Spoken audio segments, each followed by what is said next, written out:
самое важное за эту неделю. Приходите попозже, невыплата зарплаты закончилась уголовным делом. Криминальная дружба. Союз двух студенток привел их в СИЗО. 5 несовершеннолетних. ГИБДД бьет тревогу из-за роста аварий с участием детей. Аппарат ИВЛ и сельский дом культуры. Сотрудничество Боксита Тимана с районом присутствия. И, несмотря на сложности, ухтинские лицеисты получили 3 приза в «Что, где, когда».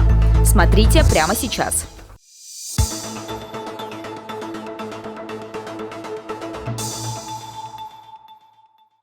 Управляющий директор предприятия «Боксит Тимана», входящего в состав компании «Русал», посетил с рабочим визитом Княжпогосский район. В рамках поездки он встретился с главой муниципалитета, чтобы обсудить ближайшие планы сотрудничества. В Емву Юрий Иванов приехал не с пустыми руками. Княжпогосская районная больница, обслуживающая все население муниципалитета, получила в дар от «Русала» аппарат искусственной вентиляции легких. В период пандемии такой подарок можно без тени сомнения назвать поистине жизненно необходимым. К слову, подобное оборудование «Русал» передал и в другие больницы регионов присутствия – на Урал, в Мурманскую и Вологодскую области, а также Красноярский край. В наше непростое время, учитывая нынешнюю эпидемиологическую ситуацию, конечно же, поддержка бизнеса и благотворительная помощь для борьбы с COVID-19, конечно, играет очень значимую роль. И слава богу, что у нас есть такие благотворители на территории района, как компания «Русал», с помощью которой и здравоохранению оказывается помощь, и вообще муниципальной бюджетной сфере. Партнерские взаимоотношения с регионами присутствия для компании «Русал» – давняя традиция. Предприятие «Боксит Тимана» ежегодно поздравляет с Днем Победы ветеранов Княжпогосского района. Поддерживает детские научные проекты. Так, конкурс исследовательских работ для школьников «Алюминиевая азбука» проходит в Коми уже в 5-й раз. Одно из приоритетных направлений – это повышение качества жизни жителей регионов.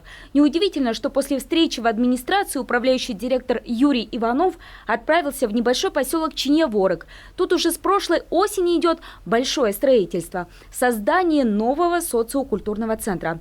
Без Дома культуры поселок живет уже 6 лет. Предыдущий клуб вместе с расположенной в нем библиотекой сгорел дотла еще в 2014 году.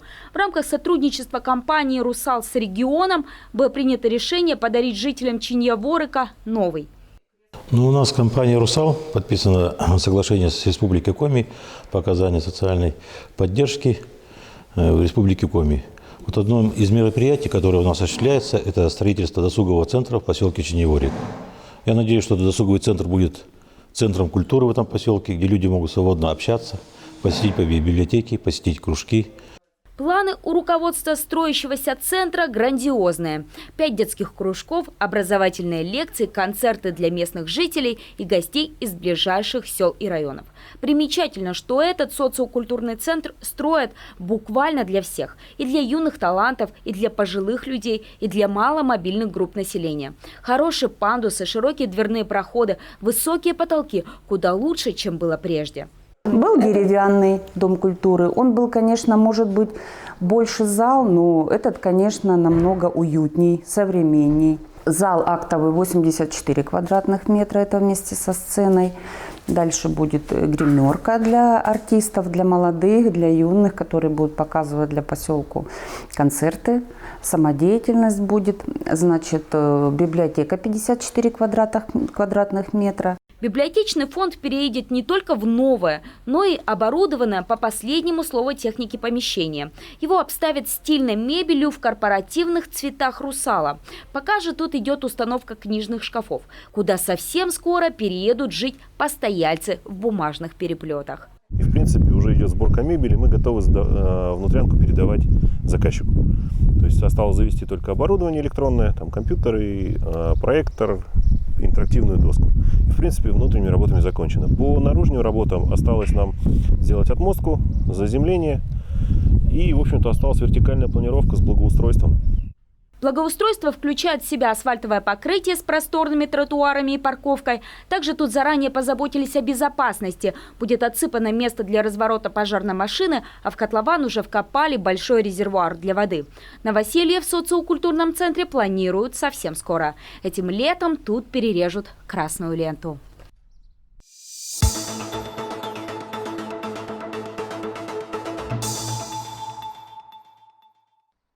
Ухтинском отделе Следственного комитета завершили расследование уголовного дела о невыплате зарплаты. Так, директор строительной фирмы задолжал своему сотруднику, а по совместительству и давнему знакомому, порядка 80 тысяч рублей. Он нанял на должность разнорабочего своего знакомого в июне 2019 года. Но тот так и не увидел ни одной выплаты. Начальник кормил его завтраками. В ноябре ухтинцу надоело работать за спасибо. Он написал заявление на увольнение по собственному желанию и потребовал при этом свои кровно заработанные. Тот тоже отказался, пояснив, что денег у общества нет, что необходимо имеющиеся деньги тратить на другие нужды, чтобы поддерживать стабильность общества. Вот. Ну, по итогу в ходе следствия было установлено, что деньги были, деньги поступали в пределах 2 миллионов рублей за этот период времени. Как оказалось, из всех своих работников директор общества не платил зарплату только пострадавшему. Мужчина заявил о факте в правоохранительные органы. Его наниматель мог бы избежать уголовного дела, погаси он задолженность в полном размере. Но, по его собственным словам, денег у него нет ни в предприятии, ни в личном пользовании, а кредитные организации отказывают ему в займе. Теперь обвиняемому грозит полумиллионный штраф и, согласно санкциям статьи, даже лишение свободы. Дело передано в суд.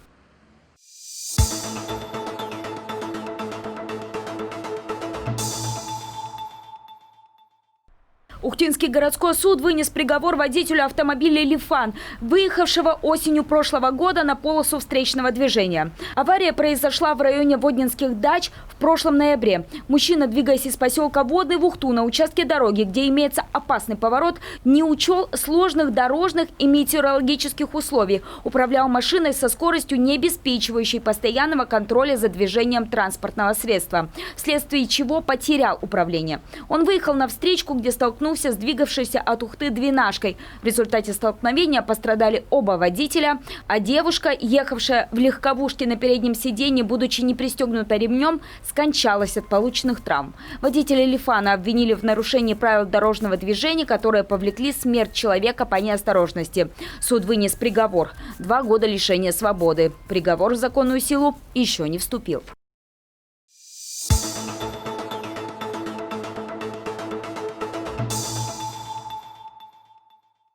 За 5 месяцев 2020 года в муниципалитете зарегистрировано 3 дорожно-транспортных происшествия с участием детей и подростков, в которых 5 несовершеннолетних получили травмы различной степени тяжести. Из проведенного ГИБДД-анализа следует, что в авариях пострадали 5 мальчиков, самому младшему из которых 7 лет, старшему 14.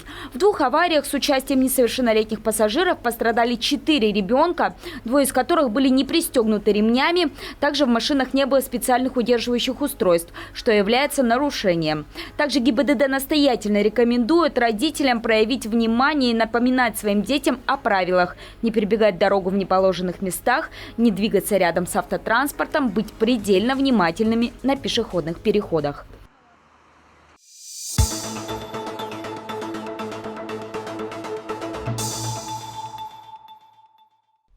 Ухтинский отдел Следственного комитета завершил расследование уголовного дела, возбужденного в отношении 2 уроженок Коми. Девушки на момент совершения преступления, которым было по 17 и 18 лет, обвиняются в попытке сбыта наркотических средств в особо крупном размере. Следствием установлено, что обвиняемые познакомились в общежитии одного из учебных заведений Сыктывкара. Учебой не интересовались, решили подработать закладчицами. Выполняли работу в столице республики. После нескольких месяцев студенток за хорошую работу повысили, перевели на так называемый мини-склад. То есть работать уже с фасовкой и упаковкой наркотических средств и сбытом их уже в крупных размерах. Так они и сделали. В июне они приехали в город Ухту. Но благодаря тому, что управлением наркоконтроля были задержаны так называемые тоже участники этого сообщества, которые заложили в особо крупных размерах в Ухте партии наркотических средств, они были своевременно обнаружены и изъяты. Подруги 2 раза приходили к месту, где должны были забрать более 250 граммов так называемых солей. Там их и встретили сотрудники полиции. Были изъяты телефоны, в которых обнаружили переписки, фото с местом закладок, видео, где одна из обвиняемых ищет злополучную посылку. Как оказалось позже, за период своей незаконной деятельности дамы неплохо заработали. Тратили все средства на модные вещи, гаджеты, снимали хорошее жилье. Только теперь их красивая жизнь осталась позади. Обе находятся в СИЗО. Им вменяют часть 3 статьи 30 и часть 5 статьи 228. Дело передано в суд.